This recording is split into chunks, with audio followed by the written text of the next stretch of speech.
This is the S25 Ultra and this is the iPhone 16 Pro. Not Max, just Pro.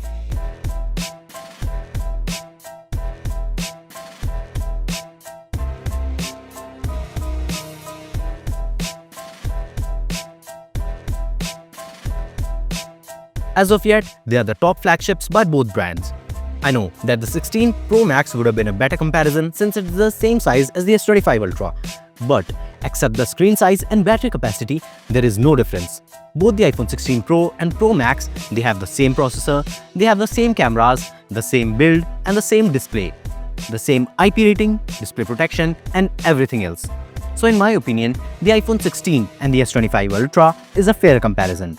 In terms of build, both the S25 Ultra and the iPhone 16 Pro have a titanium frame. They both also have a similar design with curved corners. However, the 16 Pro is more comfortable to hold. Not because it's smaller, but because its edges are not as sharp as the S25 Ultra. The iPhone has a power button and camera control button on the right, and the volume rocker and action button on the left. You can also set the action button to perform any particular action like turning on a flashlight, translator, voice memo, or open the camera app and such. The S25 Ultra has power button and volume buttons on the right, and the left side is plain and simple. On the bottom, both have a Type-C charging port and speaker grill. The SIM tray is located on the left on the 16 Pro, whereas it's on the bottom on the S25 Ultra. They both have IP68 water and dust resistance, as they can easily handle rain, splashes, and even submersion in water. Although, I won't recommend putting your phone underwater, as water damage is not covered in warranty.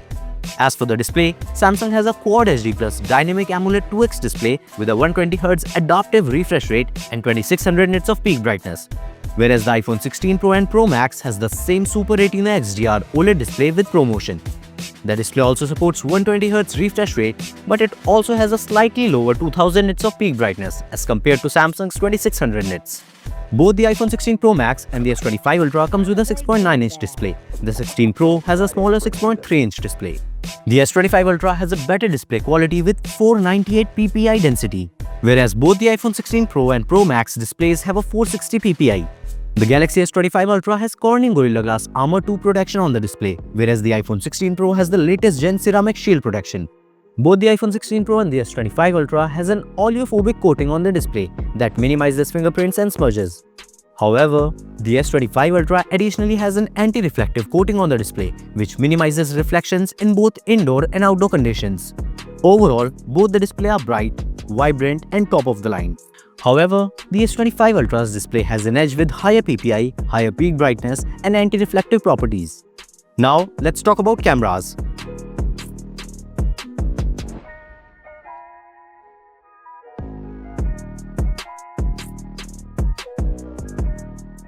The iPhone 16 Pro has a 3-camera setup, a 48-megapixel main sensor, a 48-megapixel ultra-wide sensor, and a 12-megapixel telephoto camera. On the S25 Ultra, you get 4 cameras, a 200-megapixel wide-angle camera, a 50-megapixel ultra-wide, and 2 telephoto cameras, 50-megapixel and 10-megapixel. Both support 4K videos at up to 120 fps. S25 Ultra additionally offers 8K video recording at 30 fps. Both can record log video formats. However, the 16 Pro can only shoot log footage at max 4K 30 fps on the internal storage. For shooting log videos at 4K 120 fps, which is the max setting, you'll need to attach an external storage. The S25 Ultra doesn't have any such limitations. You can shoot log videos at 4K 120 or 8K 30 directly on the phone. The ultra-wide is wider on the 16 Pro at 0.5x, whereas on the S25 Ultra, it is at 0.6x.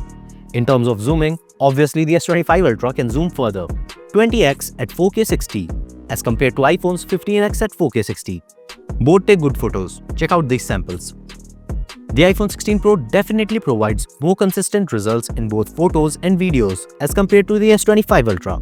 iPhone 16 Pro is powered by the A18 Pro chip and the S25 Ultra has the Snapdragon 8 Elite for Galaxy. Both chips are based on a 3nm fabrication, so they are highly powerful and power efficient. You can easily play some of the most demanding games at max settings on both the devices. They glide through everyday tasks and graphic-intensive tasks alike. There is no lag, shutter, or buffering of any sort on both devices. The S25 Ultra is consistently a bit faster than the 16 Pro at boot up, opening apps, games, loading content, etc. But just by a couple of seconds. And if I talk about AI features and integration, there's not even a competition. The S25 Ultra straight up eats the 16 Pro.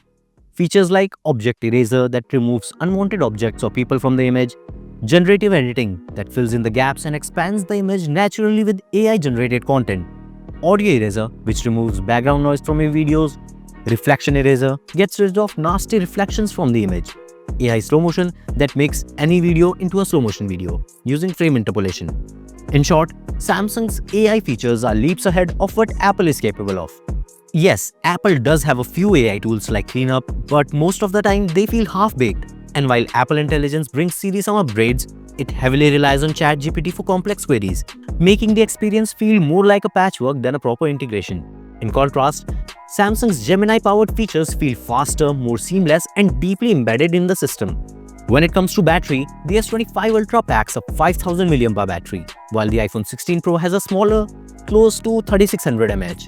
Even with a smaller battery, the 16 Pro lasts almost as long as my S25 Ultra. Check out my detailed S25 Ultra battery drain test by tapping on the I button. For charging, the S25 Ultra supports 45-watt fast wired charging and 15-watt wireless charging. In 30 minutes, it charges up to 75%. The iPhone 16 Pro supports 27-watt wired charging and 15-watt MagSafe wireless charging. In 30 minutes, it charges up to 60%. But the S25 Ultra also supports reverse wireless charging, so you can charge your earbuds or even another phone. The iPhone doesn't support reverse wireless charging.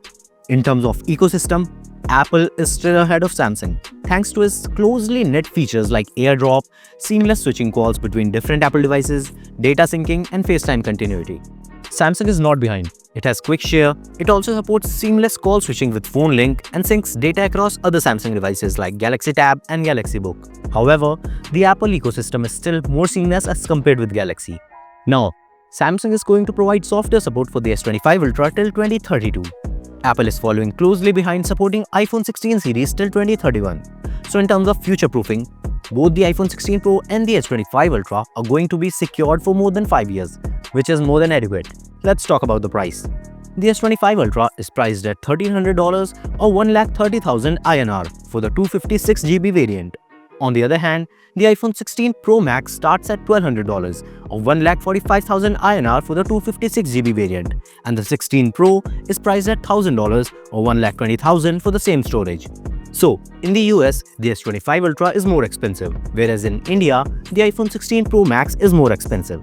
To wrap it up, the iPhone 16 Pro is a powerful premium phone with a smooth ecosystem, great cameras and performance. But the S25 Ultra is a more feature-rich, future-ready and versatile flagship. Better display, better zoom, more powerful AI features, faster charging. It simply offers more for the money, especially if you're an Android user or not logged into the Apple ecosystem. Out of these two, my pick would be the S25 Ultra. Tell me in the comments which one would you pick. And that's all for this one. If you enjoyed the video, then give it a like and subscribe to Gizmo Rush for more tech content like this. Thanks for watching. I'll see you in the next one. Bye-bye.